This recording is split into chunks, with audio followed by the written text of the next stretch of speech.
Hello everyone, I am Anuj. I am preparing for banking exam. Let's do it together. तो आज मैं आपके साथ जो अब एसबीआई क्लर्क का जो एग्जाम आने वाला है, सबको पता है कि आज से एडमिट कार्ड जो है डाउनलोड करना स्टार्ट हो गया है। सबके एडमिट कार्ड आ चुके होंगे। अपनी अपनी डेट्स देख लेना। मेरी जो डेट है वो है 20 नवंबर।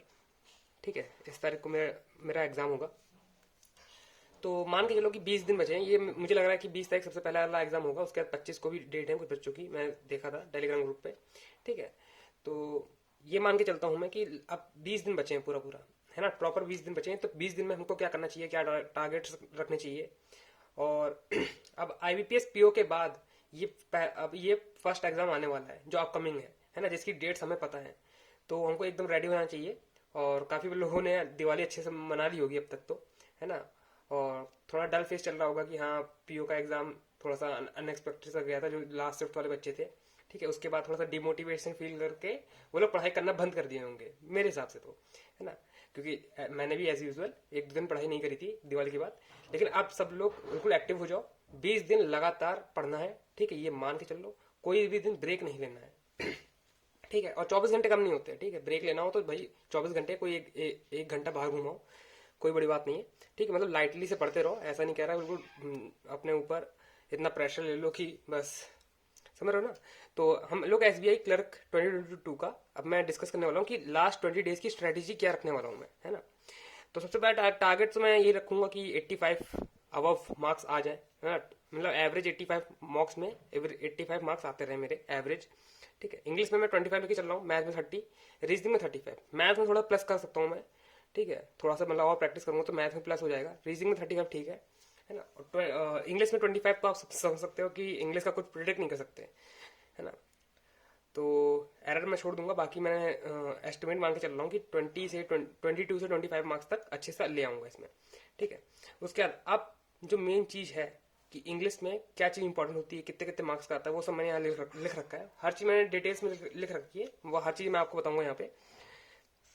तो सबसे जो इम्पोर्टेंट और मोस्ट इम्पोर्टेंट पार्ट जो होता है इंग्लिश का, आप सबको पता होगा, आरसी होता है। आरसी, अनसिन पैसेज, जो भी कह सकते हो आप लोग। ठीक है, वो आता ही आता है, मतलब, है ना। ये जो मतलब एग्जाम में आना ही आना है। 5 से 8 मार्क्स का आ सकता है, 10 मार्क्स का भी आ सकता है, लेकिन मैं एवरेज लेके चल रहा हूँ। 5 से 8 मार्क्स का तो आता ही है। ठीक है, तो ये सबसे इंपॉर्टेंट होता है इसमें। बहुत सबसे ईजी यही होता है, सबसे इंपॉर्टेंट भी यही है, सबसे ईजी भी यही है। क्योंकि इसमें बस आपको स्टोरी पढ़नी होती है, उसी स्टोरी से रिलेटेड कुछ क्वेश्चन होते हैं, वो आपको आने चाहिए। अब यहाँ पे दो चीजें आती हैं बस, एक एंटोनिम और सिनोनिम्स वाले जो क्वेश्चन होते हैं, या फिर वर्ड रिप्लेशन में आता है आरसी के अंदर।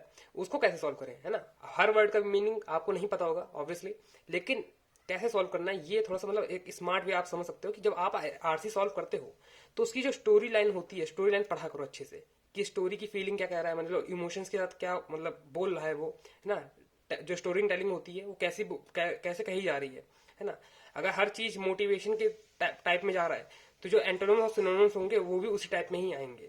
ठीक, ये माइंड में लेके चला करो। क्योंकि क्या होता है, 5 ऑप्शन आएंगे और पांचों आपको सेम लगेंगे कि ये भी आ सकता है, ये भी आ सकता है, ये भी आ सकता है। लेकिन उसको एक एक करके पुट करके देखा करो। ठीक है, एंटोनिम्स का ये मतलब नहीं होता है कि बस अपोजिट वर्ड बता दिया आपने। ठीक है, बैड का अपोजिट वर्ड गुड बता दिया, ये नहीं होता है। अब वहां पे देखो कि गुड लग रहा है कि नहीं लग रहा है। ठीक है, गुड ऑफ लाइफ, है ना, बेटर ऑफ लाइफ, बेटर भी लग सकता है ना। ये सब चीजें होती हैं, आपको पढ़ना पड़ेगा। तो ये कुछ मतलब ट्रिक्स आप आजमा सकते हो जब आप सॉल्व करने बैठना, तो एक बार ट्राई कर लेना ये चीजें। ठीक है, बाकी जो होता है नेक्स्ट होता है फिलअप्स या फिर क्लोज टेस्ट, जो भी आप बोल दो, वो 5 से 10 मार्क्स का आता है। ठीक है, एवरेज। इसको भी आप बिल्कुल मतलब एक एक ऑप्शन को पुट करके देखा करो। ठीक है, उससे मतलब काफी इजी हो जाता है। और जो नहीं आया, मैं तो कहता हूँ जो नहीं आएगा उसको स्किप कर दो। कोई वर्ड नहीं आएगा तो उसको स्किप कर देना। मतलब अब ऐसे करके श्योर तो कोई भी वर्ड क्लियर हो नहीं सकता, क्योंकि इंग्लिश है, हर वर्ड सिमिलर ही लगता है। लेकिन जो होता है ना मिनिमाइज, अगर आप अपने एरर्स को मिनिमाइज करना है, नेगेटिव मार्किंग को मिनिमाइज करना है, तो ये सब चीजें आप कर सकते हो। तीसरा जो टॉपिक है वो रीअरेंजमेंट है। 5 मार्क्स का आता है। पांच पांच ऐसे करके होते हैं, बड़े बड़े स्टेटमेंट लिखी होती हैं, उनको आपको रीअरेंज करना होता है। या तो ये आएगा, या तो ये आएगा, A B C D, D B A C, ऐसे करके जो 4 ऑप्शन दे रखे होते हैं, ऊपर सेंटेंस पूरा लिखा होता है, उसको आपको अरेंज करना होता है। ये वाले इजी पढ़ते हैं, सबको इजी पढ़ते हैं, मुझे पता है सबको इजी पढ़ते होंगे, और ये सबसे अच्छे भी ये होते हैं। और बहुत हाई चांस होता है कि क्लर्क लेवल में ये वाला आते हैं। ठीक, पीओ लेवल में वो जो मैं बता रहा था ना, सेंटेंस लिखा होता है वो आता है पीओ लेवल में। ठीक है। लेकिन हर चीज के लिए आपको तैयार रहना है, रीअरेंजमेंट, ठीक। ये जो होते हैं, ये सब मैं जो बोल रहा हूँ, ये सब स्कोरिंग मार्क्स हैं, ये तो आपको करना ही पड़ेगा। कोई भी अगर पेपर दे रहा है एसबीआई क्लर्क का, उसको ये 100% करना ही पड़ेगा, नहीं तो फिर कट ऑफ क्लियर नहीं होगी, ठीक है। वैसे तो सेक्शनल कट ऑफ नहीं होती है, लेकिन फिर भी इतनी हाई कट ऑफ होती है, इसमें 80 मार्क्स की कट ऑफ जाती है, 80-82 मार्क्स जाता है, ठीक है। और ये मैं बिल्कुल एवरेज बता रहा हूँ सारे स्टेट का मिलाकर, ठीक है। तो आप समझ सकते हो कि कुछ स्टेट में और 86 भी हो जा सकती है कट ऑफ, ठीक है। अब मैं यहाँ पे स्टेट को एज्यूम बिल्कुल नहीं कर सकता हूँ, ठीक है। बाकी यूपी की तो मुझे जहां तक याद है पिछली बार इतनी ही गई थी, 80 के अराउंड गई थी, 80-78 गई थी, ठीक है। ओबीसी और जनरल का बता रहा हूँ मैं। तो ये सब आपको करना ही पड़ेगा, ठीक है। वर्ल्ड रिप्लेसमेंट हो गया, ये बहुत ईजी होते हैं वर्ल्ड रिप्लेसमेंट। ABCD जो ऐसे करके पेयर आते हैं ना, ABCD का पेयर आता है, उसको देखना होता है। एक स्पेलिंग चेक करने वाला होता है, वो बहुत इंपॉर्टेंट होता है। तो ये सब आपको करके आना है। और जो एरर डिटेक्शन होता है, ठीक है, वो सबका अलग अलग है। मैं अपने हिसाब से बहुत कम करता हूँ, जिसमें मुझे बिल्कुल डाउट नहीं होता मैं उसको उसी को करता हूँ, जिसमें जरा सा डाउट होता है मैं उसको छोड़ देता हूँ। यही एक ऐसा पार्ट है जिसको मैं स्किप करता हूँ, ठीक है। बाकी आप अपना अपना देख सकते हो। और सबसे बेस्ट सोर्स जो होता है इंग्लिश को प्रिपेयर करने का, वो ना तो मॉक है, ना तो किसी क्लास तो ले सकते हो, मैं किसी की क्लास को यहाँ पे कमेंट नहीं करूंगा, लेकिन सबसे बेस्ट सोर्स जो होता है, जो आप अपने आप से कर सकते हो, वो न्यूज आर्टिकल्स होते हैं। जो न्यूज आर्टिकल्स होते हैं उन्हें पढ़ा करो, द हिंदू के, हो सके तो द हिंदू के पढ़ लिया करो, ठीक है। और बहुत आसान होता है द हिंदू का, मतलब आपको ढूंढना होता है ना, अगर न्यूज़पेपर ढूंढना होता है तो सीधे डाल दिया करो news article of the Hindu, date डाल दिया करो गूगल पे, डायरेक्ट गूगल पे डाल दिया करो, जो भी न्यूज आर्टिकल आएगा उसे पढ़ लो बस, ठीक है। उसे पढ़ लो, बहुत हेल्प मिलेगी आपको, क्योंकि न्यूज आर्टिकल से ही ये फिलअप्स बनते हैं। अपने अगर ध्यान से देखा होता है, रीअरेंजमेंट भी वहीं से बनते हैं। वर्ल्ड रिप्लेसमेंट जो सेंटेंस आते हैं, जितने भी सेंटेंस होंगे, जितने भी यहाँ पे आरसी आएगी, ये सब इसी न्यूज़पेपर से बनती है, ठीक है, इसी न्यूज़पेपर से बनती है। तो मतलब करके जाया करो, जितना इसको पढ़ोगे रेगुलर बेसिस पे उतना आपके लिए अच्छा रहेगा। स्टोरी पढ़ा करो, जो भी स्टोरी आती है, स्पेस वाली स्टोरी जो आती है उनको पढ़ा करो, ठीक है, स्पेस वाली हो गई है, या फिर स्पोर्ट्स जो सेक्शन होता है उसको पढ़ा करो, या फिर कोई रिसर्च हो रही है उसको पढ़ा करो, या मेडिकल फील्ड में कुछ हो रहा है ना, मेडिकल फील्ड में कुछ हो रहा है तो उसको पढ़ा करो। ये सब चीजें होती हैं, ये सब आरसी के लिए बहुत इंपॉर्टेंट होती हैं। या फिर कोई स्टोरी होती है ना, किसी फेमस आदमी की स्टोरी होगी, या फिर मतलब किसी की भी स्टोरी हो सकती है। तो ये सब आरसी में आता है, और उसी से फिर ये सब बनते हैं, फिलअप्स बनेंगे, रीअरेंजमेंट बनेंगे। तो इस वाले न्यूज़पेपर से मैं बहुत ज्यादातर देखा है, इस न्यूज़पेपर से ज्यादा बनते हैं। सबसे चीप सोर्स है, सबसे इजी सोर्स है इसका गूगल और Telegram group. Telegram group join कर लो, कहीं कहीं भी बहुत बहुत सारी पीडीएफ मिल जाएंगी, इसकी द हिंदू की मिल जाएंगी, और भी सारी न्यूज़पेपर की मिल जाएंगी, ठीक है, आर्टिकल्स मिल जाएंगे, ठीक। मैं तो यही मानता हूँ कि इंग्लिश के लिए सबसे बेस्ट सोर्स होता है, वो होता है करंट अफेयर्स। करंट अफेयर्स करते जाओगे तो आपका इंग्लिश भी कवर होगा और करंट अफेयर्स भी कवर होगा, ठीक है।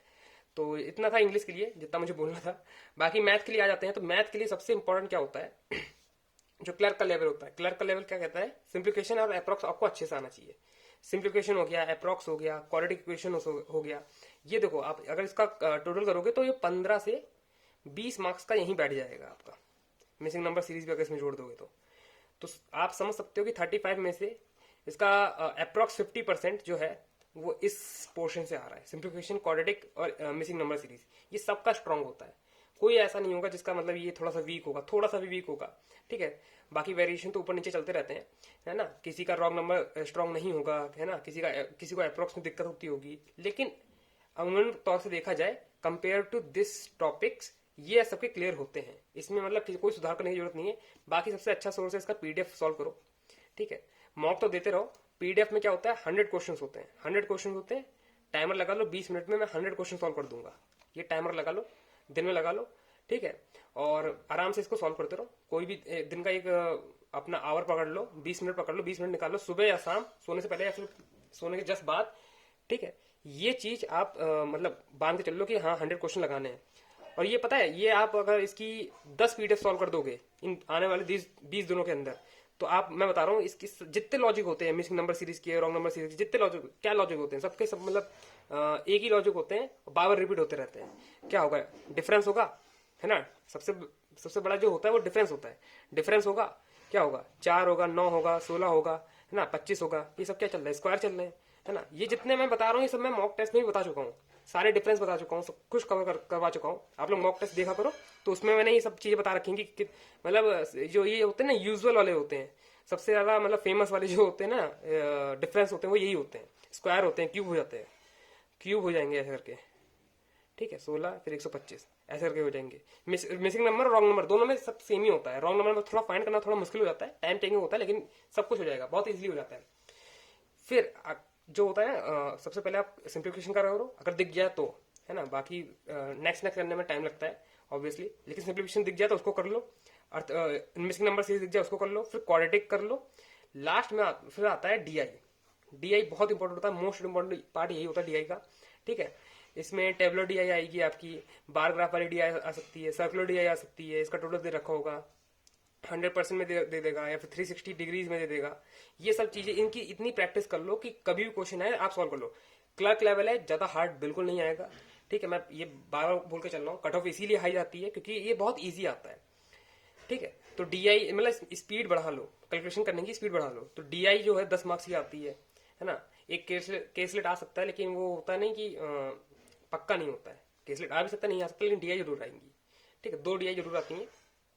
उसके बाद आता है अर्थमेटिक। अर्थमेटिक 10 मार्क्स का आ सकता है, 15 मार्क्स का भी आ सकता है, ठीक है।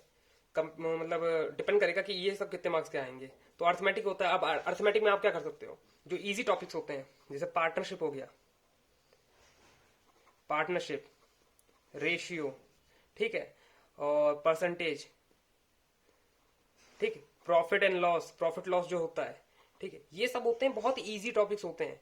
एज, एवरेज, जितने मैं टॉपिक बोल रहा हूँ सबसे इजी टॉपिक है, सबसे बेसिक टॉपिक है। जो कोई बैंकिंग की तैयारी करता है या फिर एसएससी की भी, नो मैटर, एसएससी की भी तैयारी करता है, उसके ये सारे जो टॉपिक होते हैं एकदम क्लियर होने चाहिए। इसी से पूरी मैथ बनती है, ठीक है। CISI जितना हो गया, मैं जितना बता रहा हूँ ये सब बहुत इंपॉर्टेंट होता है। ये आएगा, एक ना एक क्वेश्चन आपका फंसेगा इसमें जरूर। बाकी आप जो टॉपिक छोड़ना चाहते हो, जैसे मैं छोड़ देता हूँ, प्रोबेबिलिटी छोड़ देता हूँ। प्रोबेबिलिटी 1 मार्क्स का आता है, ठीक है, उसको निगलेक्ट कर सकते हैं। वैसे 1 मार्क्स भी इंपॉर्टेंट होता है, लेकिन तब भी मैं प्रोबेबिलिटी हटा देता हूँ। मतलब इतना डीप में नहीं जाता हूँ, प्रोबेबिलिटी पता है लेकिन बेसिक पता है, ठीक है। तो वो ऐसे कुछ टॉपिक होते हैं। मेंसुरेशन हो गया, ठीक है, मेंसुरेशन सबको पता होता है, सबने 10th और 9th 10th में सबने पढ़ा होता है। प्रोबेबिलिटी ऑब्वियसली थोड़ा सा हार्ड पड़ जाता है, प्रोबेबिलिटी स्टैटिस्टिक्स जो पढ़े होंगे हम लोगों ने 10th में, ठीक है। तो ये तो हो गया आपका मैथ के लिए, जितना मुझे पता था मैंने बता दिया है, ठीक। फिर आते हैं मेन, जो मेरा तो स्ट्रांग है ऑब्वियसली, सभी का स्ट्रांग होता है ये चीज, रीजनिंग वाला जो पार्ट होता है। ये हमारा स्कोरिंग कह सकते हो आप, क्योंकि इसमें पूरा 35 में से 35 अटेम्प्ट हो सकता है, मतलब हो सकता है, और इतने मार्क्स आ भी सकते हैं। ये मैंने एक्सपीरियंस भी करा है, इसलिए मैं बता रहा हूँ, ठीक है। तो ये सब चीजें हैं मैथ इसकी, रीजनिंग की, ये मैंने लिख ली है, और मैं एक एक चीज बताता हूँ। सबसे पहले इन सारे टॉपिक को क्या कहते हैं, इन सारे टॉपिक को मिसलिनियस कहते हैं, मिसलिनियस टॉपिक जो होते हैं, ठीक है। तो इसमें मिसलिनियस टॉपिक में क्या क्या आता है, इनक्वालिटी आता है, चाइनीज कोडिंग आता है, सिलॉक्स आता है, डिस्टेंस एंड डायरेक्शन आता है, ब्लड रिलेशन आता है, ऑर्डर रैंकिंग आता है। 5 मार्क्स का आएगा, ये 3-3 मार्क्स का आएंगे। जो लास्ट के 3 टॉपिक हैं ये 3-3 मार्क्स का आ सकते हैं। सिलॉक्स भी 3 मार्क्स का आ सकता है। इनक्वालिटी, चाइनीज कोडिंग, ये सब जितने जो मैंने लिखे हैं, ये आपके 5 से 7 मिनट के अंदर हो जाने चाहिए। 20 मिनट में से 5 से 7 मिनट के अंदर हो जाने चाहिए। बाकी जो 13 मिनट बचता है आपका, वो कोर आपका एकदम फुल, ये फुल जो आपको टाइम देना है वो सिर्फ पजल में देना है। इतना आप मतलब बांध के चल लो, या फिर सोच लो, दिमाग में प्लान बना लो कैसे करना है, ठीक। चॉइस ऑफ क्वेश्चन आप कर लो।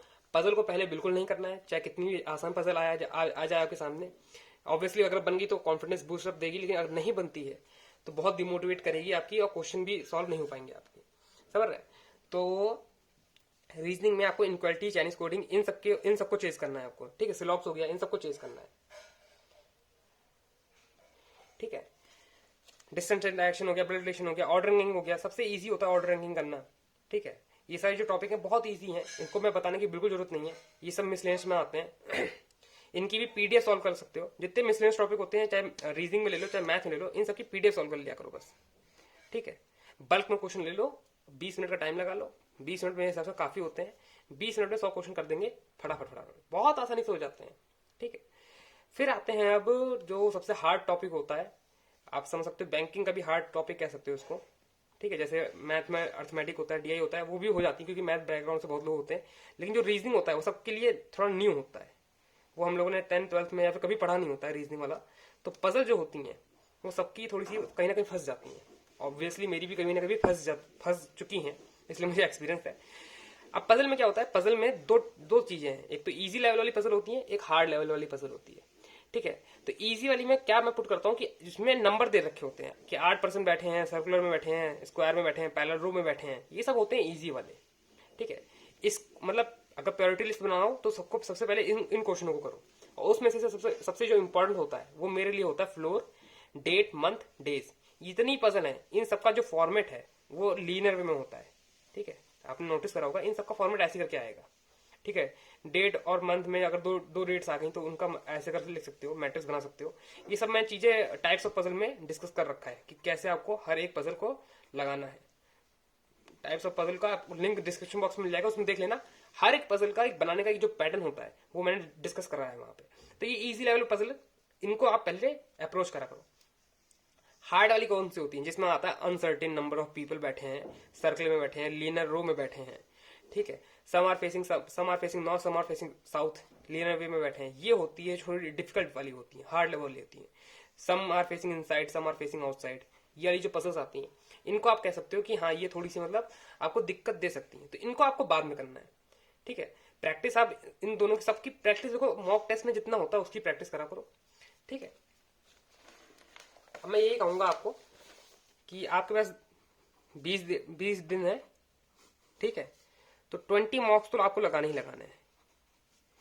20 मॉक्स आपको लगाने ही लगाने हैं। अब जिसके पास नहीं है कोई दिक्कत वाली बात नहीं है, इतने सारे फ्री मॉक टेस्ट आपको मिलेंगे। अभी फ्री मॉक टेस्ट इतने सारे मिलेंगे, लाइव मॉक टेस्ट जो होते हैं इतने सारे मिलेंगे, हर प्लेटफॉर्म पे है। यहाँ पे प्लेटफॉर्म बताने बैठूंगा तो दिन से रात हो जाएगा। ठीक है, समझ रहे हो, हर प्लेटफॉर्म पे कहाँ कहाँ मिलना है सबको सब कुछ पता होता है। ऐप डाउनलोड कर लो, उन सबके ऐप डाउनलोड कर लो, जितने भी लाइव मॉक टेस्ट होते हैं सबको मतलब एग्जामिन करते रहो, कहाँ होते हैं, कब होते हैं, डेट लिखा होता है, एनरोल कर लो उसमें। 20 दिन में 20 मॉक टेस्ट आपको मिल ही जाएंगे। ठीक है, और ये 20 मॉक टेस्ट जो होते हैं ऑब्वियसली सबके पास उससे ज्यादा भी मॉक टेस्ट होंगे, लेकिन मैं बता रहा हूँ 20 मॉक टेस्ट आपको ऐसे लगाने हैं कि एक सिटिंग में लगाने हैं। ठीक, एक बार बैठा और पूरा 1 घंटे में पूरा क्वेश्चन लगाना है आपको। ठीक, मोबाइल वगैरह सब छोड़ के कंप्यूटर पे, लैपटॉप पे बैठ के लगाने हैं 20 मॉक टेस्ट, इतना ध्यान देना। ठीक है, पूरी हैबिट बना लेनी है, 20 दिन वेस्ट नहीं करने, हर एक दिन काउंट करना है आपको। हर एक दिन एक मॉक टेस्ट देना जरूरी है आपको।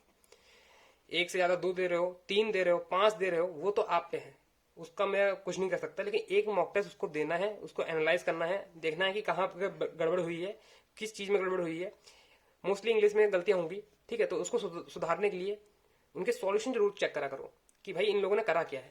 हमने तो ये करा है, लेकिन इन लोगों का मतलब देखने का नजरिया क्या है। 5 ऑप्शन होते हैं, सबके अलग अलग आंसर होते हैं। ठीक है, आपके अकॉर्डिंग ये आंसर होगा, सबके अकॉर्डिंग ये आंसर होगा, तो वो क्यों है ये आपको फाइंड आउट करना है। ठीक है, ये आपको खुद ही एनालाइज करना है, ये चीज कोई बता नहीं पाएगा। ठीक, एनालाइज करना मॉक टेस्ट को ये कोई सिखा नहीं पाएगा, ये आपको खुद सीखना पड़ेगा, खुद ही आपको मतलब अपने नेचर के हिसाब से देखना पड़ेगा कि कहाँ पे गलती होती है, तो उसको मैं कैसे सुधारूं। ठीक है, बाकी मैं बता दिया, न्यूज आर्टिकल पढ़ सकते हो। तो 20 दिन में 20 मॉक टेस्ट लगाने हैं आपको। ठीक है, डजेंट मैटर कौन सा प्लेटफॉर्म है क्या है, ये सब बिल्कुल मतलब दिमाग से निकाल दो। ठीक है, किसी का हार्ड लेवल है, ठीक है, किसी का इजी लेवल है, ये सब दिमाग से निकाल दो। ठीक है, फोकस करना है कि 20 दिन में 20 मॉक टेस्ट लगाएंगे, और परसेंटाइल जो होता है वो हमें 90% प्लस में रखना है। ठीक है, विद एक्यूरेसी 90%, ये मिनिमम बता रहा हूँ। इससे ऊपर हो जाती है तो भाई बहुत अच्छी बात है, लेकिन 90% एक्यूरेसी रखना है। 90% एक्यूरेसी और 90+ परसेंटाइल रखना है, कोई सा भी मॉक टेस्ट लगाओगे किसी भी प्लेटफॉर्म पे। ठीक, इतना लेके चलोगे तो आपका आराम से SBI क्लर्क तो निकल ही जाएगा। ठीक है, और फिर आपको मेंस में बैठने का मौका मिल सकता है। और मैं तो ये समझता हूँ सबको एक बार मेंस जरूर देना चाहिए। ठीक है, बहुत ही अलग एक्सपीरियंस होता है। ठीक, करंट अफेयर्स तैयार करने का आपको मौका मिलेगा। ठीक, इंग्लिश के लिए सबसे बेस्ट सोर्स है करंट अफेयर्स, उसे पढ़ते रहो, जहां से आप पढ़ते हो वहां से पढ़ते रहो। इंग्लिश में पढ़ोगे तो और अच्छा रहेगा। न्यूज इंग्लिश में पढ़ोगे तो ज्यादा इफेक्ट डाल देगा आपका। इंग्लिश वाले जो क्वेश्चन जो आते हैं ना, सेक्शन आता है, उसमें काफी आपको हेल्प करेगा करंट अफेयर्स। ठीक है, PDF आपको टेलीग्राम ग्रुप में मिल जाएंगी, बहुत सारे टेलीग्राम चैनल हैं। यहाँ पे नाम लेना तो बहुत ही डिफिकल्ट हो जाएगा, इतने सारे टेलीग्राम चैनल हैं, उसमें इतनी ढेर सारी PDF हैं, बस सर्च करना है, वहाँ पे फाइल में जाके सर्च कर लो, आपको बहुत सारी PDF मिल जाएंगी। ठीक है, तो आज के लिए इतना ही, मैं मिलता हूँ आपको नेक्स्ट वीडियो में। ठीक है, और मैं मॉक टेस्ट देता रहता हूँ आपको, अगर देखना है स्ट्रैटेजी फॉलो करनी है मॉक टेस्ट में, मतलब मॉक टेस्ट दिया कैसे जाता है, चॉइस ऑफ क्वेश्चन क्या होता है, अप्रोच क्या होती है। ठीक है, मेन चीज होती है अप्रोच, है ना, वो कैसे होती है। अगर वो सब देखना है तो मैंने बहुत सारी वीडियो डाल रखी है, पूरे SBI के फुल मॉक टेस्ट डाल रखा है, आप उसको देख सकते हो, उसे सीख सकते हो कि किस क्वेश्चन को कैसे अटेम्प्ट करना है, कितने टाइम में अटेम्प्ट करना है, वो सब उसमें दे रखा है मैंने। ठीक है, और भी मैं मॉक टेस्ट की वीडियो डालता रहूंगा, रीजनिंग की तो डालते ही रहूंगा ऑब्वियसली, रीजनिंग जो मेरा मतलब फेवरेट सब्जेक्ट है उसकी वीडियो डालते रहूंगा। बाकी कोशिश करूंगा कि और वीडियो डाल दूं मैं इसके बारे में। तो ये रही मेरी 20 डेज में 20 मॉक टेस्ट के साथ लास्ट 20 डेज की स्ट्रेटेजी। ठीक है, अब मिलते हैं आपको नेक्स्ट वीडियो में। Till then bye bye and take care and do mock test.